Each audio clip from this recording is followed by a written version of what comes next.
Hervey Bay is one of those picture postcard places. You know the type. Beautiful blue skies, crystal clear water, stunning sandy beaches. A few hours north of Brisbane, up along the Gold Coast, it happened to be the furthest point north and last stop on my brother Graham's holiday.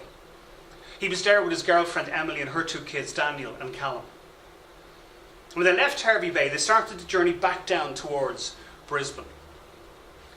They were just outside a little town called Howard. When Graham turned to Emily, he said, "Look," he said, "I'm going to pull the car in at the side of the road for a moment. Stretch my legs, get a bit of air."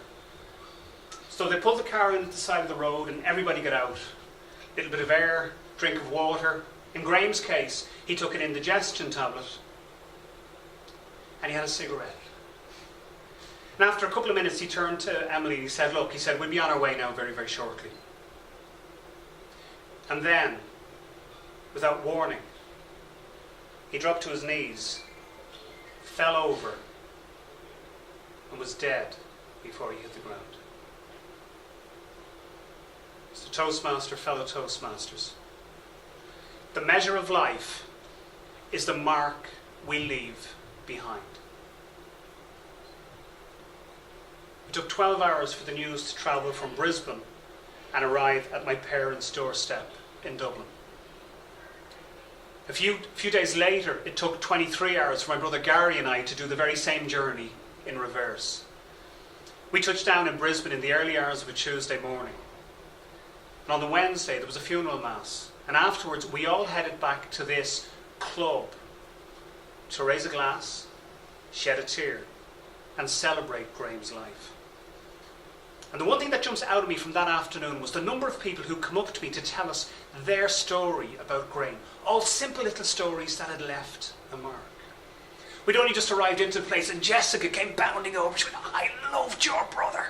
She said, "Whenever I had boyfriend trouble," which apparently was a weekly event, she said, "Graham was the one who'd sit and listen, who'd offer advice, who'd give me a hug."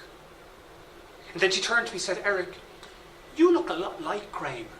Could I get a hug?" Isn't that nice? I thought that was lovely.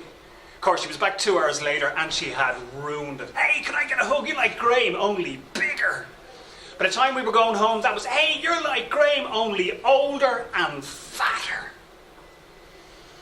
Mick, a guy in his 60s, was sitting at one of the tables over here and he called me over and he said, "Eric," he said, "I've Parkinson's." Everybody knows it. But he said Graham was the only person who every time he saw me would come over and ask how I was doing. Ask if everything was okay. Ask if he could help. He said, "I won't forget that." At one stage, I was looking across the room, the far corner, and Barb and Anita, the daughters of the family that Graham lived with, were looking at a collage of photographs down on their hunkers and they were in floods of tears. And I went over to try and offer them a crumb of comfort. All I had was, "Hey, come on, he wouldn't want you crying today." And the older of the two girls, Anita, she stood up, she looked me straight in the eye and she said, "Eric, you don't understand. Our dad is not a nice person. The only reason I was able to move out of the family home was because I knew Graham was there to keep an eye on my sister. The measure of life is the mark we leave behind." At one stage, I was talking to Graham's girlfriend, Emily, and she told me that the father of her two kids, her previous partner, had destroyed her self-confidence, made her feel worthless. And so when Graham came along, he made her smile again, made her laugh again. In her words, gave her a little bit of hope. And then she said to me, "Eric, I don't know if you know this, but 2 weeks before he died, he went to my dad to ask for my hand in marriage."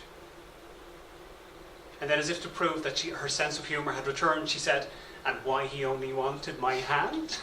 We don't know."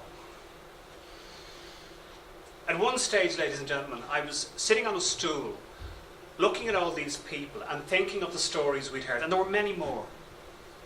And I found myself going back to when Graham was 4 years of age. He was 4 and he walked into my parents' living room one day with a rucksack on his back, looked at all of us and went, "I'm going to Australia." 4 years of age. My mum looked at my dad and said, "I blame that flaming kangaroo." Do you know the one I'm talking about? "What's that, Skippy? Somebody's fallen down a mine shaft." Because of that flaming kangaroo, my brother Graham was convinced there were people trapped in mine shafts all over Australia, and he was going to save them. And as I sat in that stool and I looked at all these different people and I thought of the stories they told, it occurred to me that in his own way, he might just have managed it. Because certainly some of the people we met that day were trapped in their own personal mine shafts. And sometimes all Graham was able to do was shine a light in on top of them so they knew they weren't alone. And other times, he tied off a rope, dropped it down, and pulled them to safety. The measure of life is the mark we leave behind. One of the questions that I was asked regularly back then was, what impact did Graham's death have on me? And as you can imagine, it has left a permanent mark. But about a year after he died, I realised that I had a choice. And the choice was this: do I focus on the impact of his death, or do I focus on the impact of his life? And I chose the latter. Today, I'm proud of him. And sometimes when I think of him, I'm reminded of the words by Oscar Wilde when he said that everybody brightens the room. Some people when they walk into it, and some people when they walk out of it. And to the people that we met in Australia, Graham appears to have been somebody who brightened the room when he walked into it.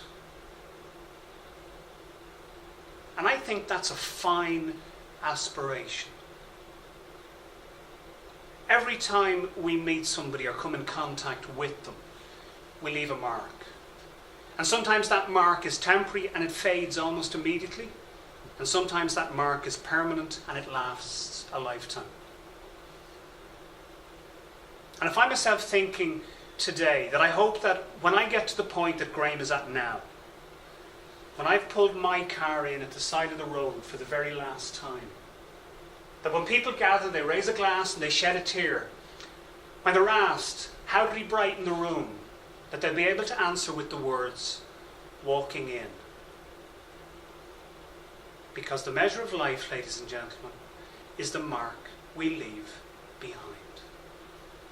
Mr. Toastmaster.